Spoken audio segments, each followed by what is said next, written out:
पिछले वीडियो में हम लोगों ने आमाशय के बारे में देखा कि आमाशय में किस प्रकार से भोजन का पाचन शुरू होता है और आमाशय में भोजन 3 से 4 घंटों तक रुकता है तो उसका भोजन का लेह के रूप में रूपांतरण हो जाता है। इसका हम लोगों ने पिछले वीडियो में देख लिया। अब भोजन जो है आमाशय से निकलकर छोटी आंत में पहुंचता है। तो छोटी आंत हमारे शरीर का काफ़ी जटिल अंग होता है, आहार नाल का काफ़ी जटिल अंग होता है। छोटी आंत आहार नाल का सबसे लंबा भाग होता है। ये इतना लंबा होता है कि अगर 3 आदमी को, एवरेज आदमी को खड़ा कर दिया जाए तो उसके बराबर का लंबाई इसका होता है। फिर भी एक जटिल रचना के रूप में ये हमारे आहार नाल में मौजूद होता है। इसकी लंबाई जो होती है वो 6 मीटर से लेकर 7 मीटर तक हो सकती है। तो कल्पना कीजिए कि कितना लंबा होगा। फिर भी ये कम घुमावदार रचना के रूप में ये एक जगह कम भाग में स्थिर होता है। इसकी जो चौड़ाई होती है वो 2.5 सेंटीमीटर होती है। छोटी आंत का जो भाग है वो इतना बड़ा है, इसलिए इसके अध्ययन के लिए हम लोग इसको 3 भागों में बांटकर देखते हैं। सबसे पहला भाग जो होता है उसका आकृति जो होता है वो यू आकार का होता है, जिसको हम लोग ग्रहणी कहते हैं या ड्यूडेनम कहते हैं। ग्रहणी जो होता है सबसे महत्वपूर्ण भाग है, क्योंकि यहाँ पर 2 ग्रंथियाँ पाई जाती हैं। 2 ग्रंथियाँ इंपॉर्टेंट, एक है यकृत और दूसरा है अग्नाशय। यकृत और अग्नाशय के बारे में आगे हम लोग डिस्कस करेंगे। तो पहला जो भाग है छोटी आंत का वो है ग्रहणी, और दूसरा जो भाग होता है वो होता है जेजुनम, और अंतिम भाग जो होता है छोटी आंत का वो होता है इलियम। तो इसके 3 भाग होते हैं, एक होता है ग्रहणी, दूसरा होता है जेजुनम और तीसरा होता है इलियम। आगे देखते हैं कि छोटी आंत का जो कार्य है वो क्या होता है। छोटी आंत का कार्य होता है, जब हम भोजन करते हैं तो वो भोजन पूरी तरह से जहाँ पे पाचन होता है, यानी भोजन का छोटे छोटे टुकड़ों में बदलना होता है, वो संपूर्ण पूरी तरह से छोटी आंत में होता है। तो भोजन का पूरी तरह से पाचन करना छोटी आंत का काम होता है। इसके बाद भोजन का पाचन कहीं भी नहीं होता है। तो अंतिम रूप से भोजन का पूरी तरह से पाचन कहाँ होता है, ये सवाल पूछ दिया जाए तो कहाँ, छोटी आंत में होता है। तो इसका काम है भोजन का पाचन करना, मुख्य रूप से इसका काम है भोजन का पाचन करना। इसके अलावा और भी काम है। भोजन का पाचन करने के बाद जो पोषक तत्व प्राप्त होते हैं छोटे छोटे टुकड़ों में, ग्लूकोज, प्रोटीन, फैट, मिनरल्स, इन सभी पोषक तत्वों का अवशोषण होता है। यहाँ पे अवशोषण करता है। अवशोषण करने के लिए इसके दीवारों में अंगुलीनुमा रचना पाई जाती है। उस अंगुलीनुमा रचना को रसांकुर या विलाय कहते हैं। इसका दीवार को अगर बड़ा करके देखा जाए तो ये काफ़ी महीन अंगुलीनुमा रचना से ये चारों तरफ से घिरे होते हैं, और इसी के चारों बीच से गुजरता है भोजन, और भोजन को ये क्या कर लेता है, पोषक तत्वों को अवशोषित कर लेता है, और अवशोषित कर इसको डाल देता है रक्त में, रक्त नलियों में, और रक्त इसको सभी कोशिकाओं तक पहुँचा देता है। तो यहाँ पे छोटी आंत का जो कार्य है वो है भोजन का पाचन करना और अवशोषण करना, ये ध्यान में रखना है। और इसके बाद यहीं से चालू होता है स्वांगीकरण, यानी पूरे शरीर में पोषक तत्वों को फैला दिया जाता है। कहाँ से, भिलाई से, यानी छोटी आंत की दीवार से ही। तो 3 काम हो गए, अवशोषण, पाचन और स्वांगीकरण। तो ये तीनों कार्य होते हैं छोटी आंत में। ये इंपॉर्टेंट हो जाता है, ध्यान रखना है। तो छोटी आंत की दीवार जो है वो किससे बनी होती है, विलाई से। ध्यान से समझिएगा, अंगुलीनुमा रचना पाई जाती है जिसको हम लोग कहते हैं विलाई। इसका काम होता है पोषक तत्वों को अवशोषित करना। ये जल का अवशोषण नहीं करते, बल्कि भोजन में उपस्थित पोषक तत्वों का अवशोषण करते हैं। तो अंतिम रूप से भोजन का जो पाचन होता है वो कहाँ होता है, छोटी आंत में। अब समझ लेते हैं, छोटी आंत की जो दीवार है उस दीवारों में ग्रंथियाँ पाई जाती हैं, जिसको हम लोग कहते हैं आंत ग्रंथि।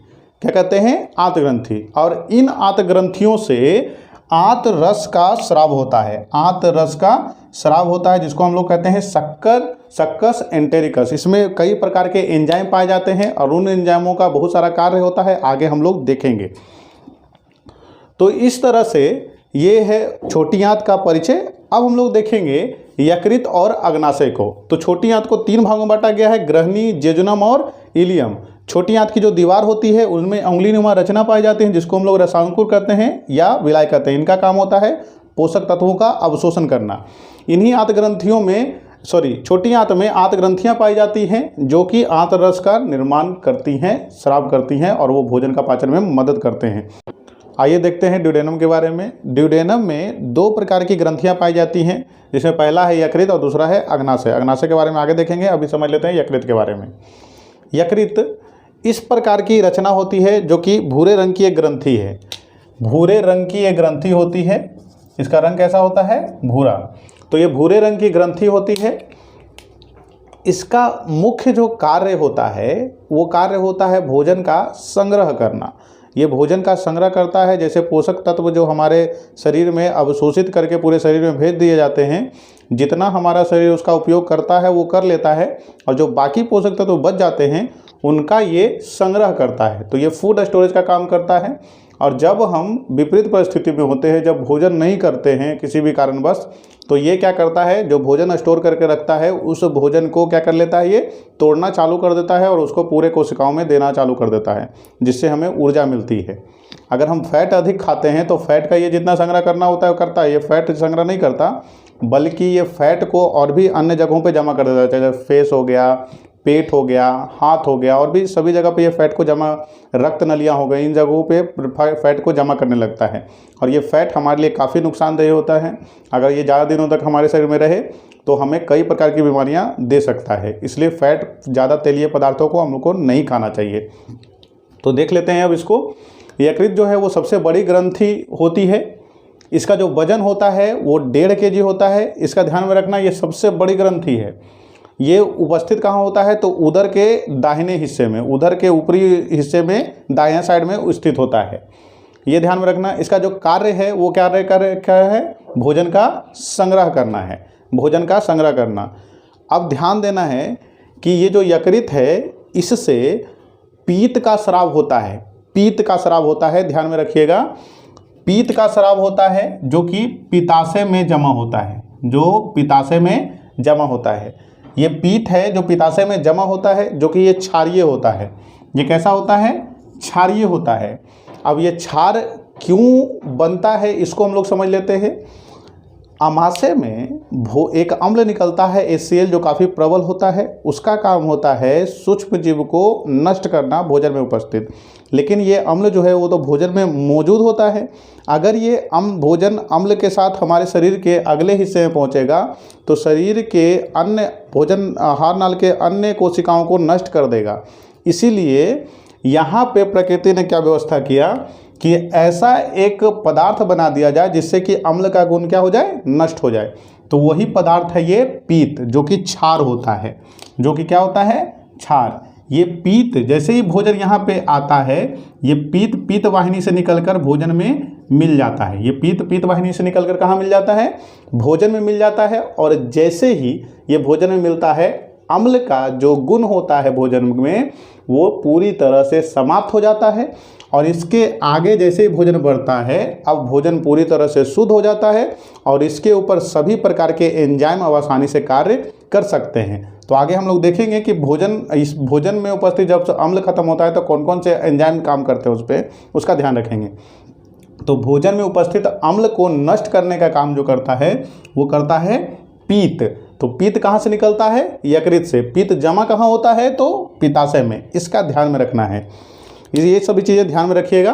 तो भोजन में उपस्थित अम्लीय माध्यम को खत्म कहाँ किया जाता है, ये सवाल पूछे तो ग्रहणी में पित्ताशय से पीत निकलकर जब भोजन में मिलता है तो उसका जो अम्लीय माध्यम है वो बदल जाता है, वो लवणीय और जल में बदल जाता है, जिसका अम्ल का गुण पूरी तरह से समाप्त हो जाता है।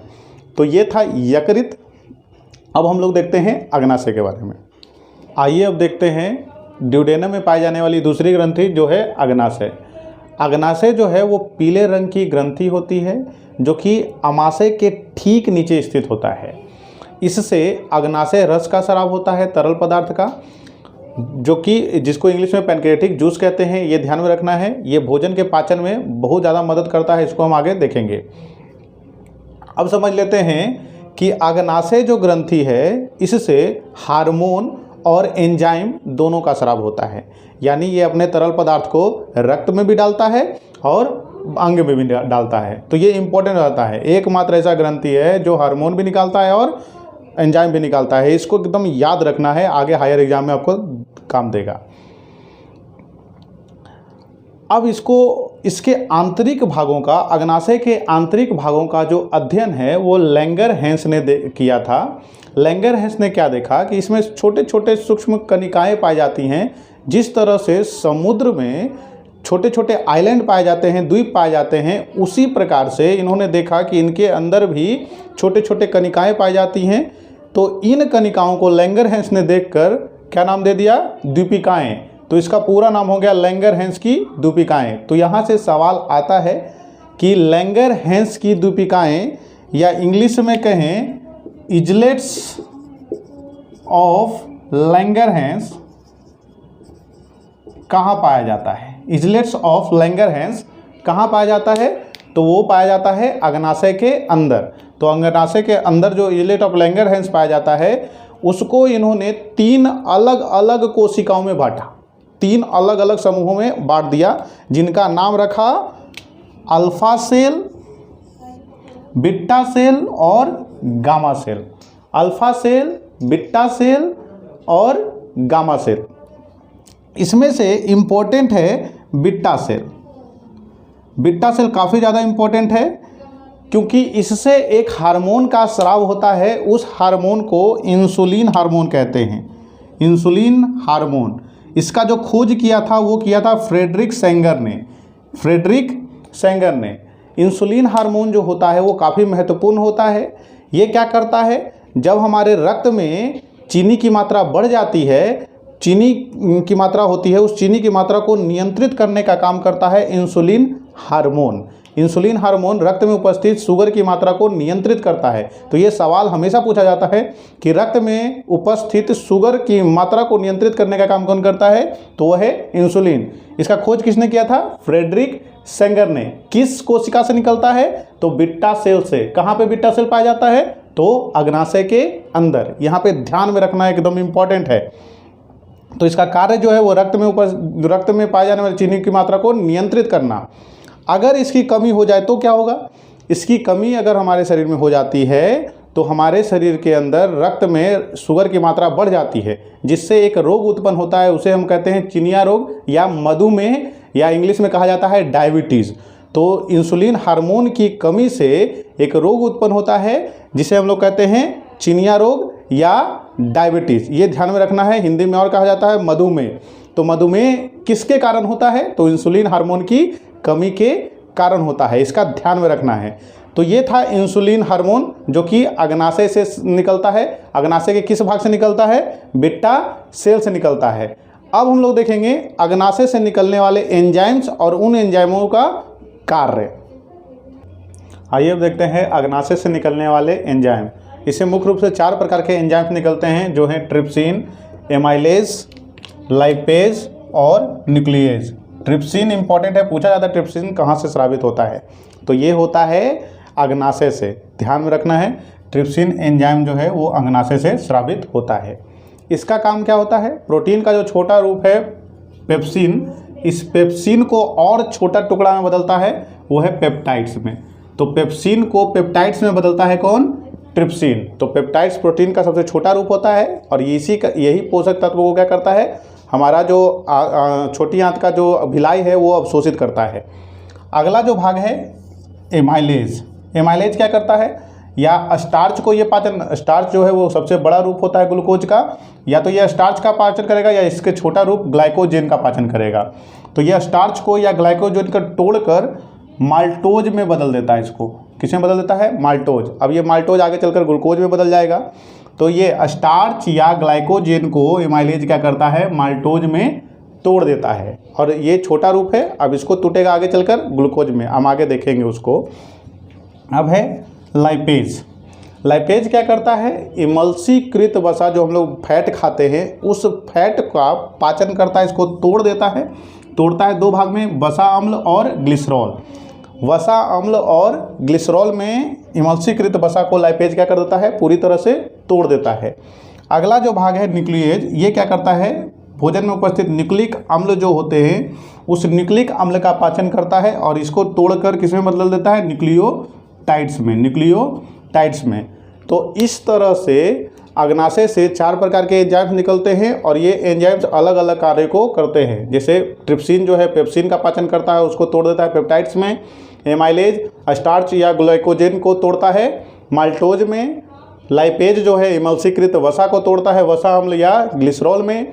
उसी तरह से न्यूक्लिएज जो है न्यूक्लिक अम्ल को तोड़ता है न्यूक्लियोटाइड्स में। तो इस तरह से अग्नाशय से निकलने वाले एंजाइम्स के बारे में हम लोगों ने देखा। अब हम लोग आगे के वीडियो में देखेंगे कि छोटी आंत की जो ग्रंथियां हैं उन ग्रंथियों से कौन कौन से एंजाइम्स निकलते हैं और उन एंजाइम्स का क्या कार्य होता है उसको हम लोग पूरी तरह से समझेंगे नेक्स्ट वीडियो में। और उसी वीडियो में हम लोग देखेंगे बड़ी आंत और इसके बाद ये चैप्टर पूरी तरह से समाप्त हो जाएगा। तो आज के लिए इतना ही, धन्यवाद।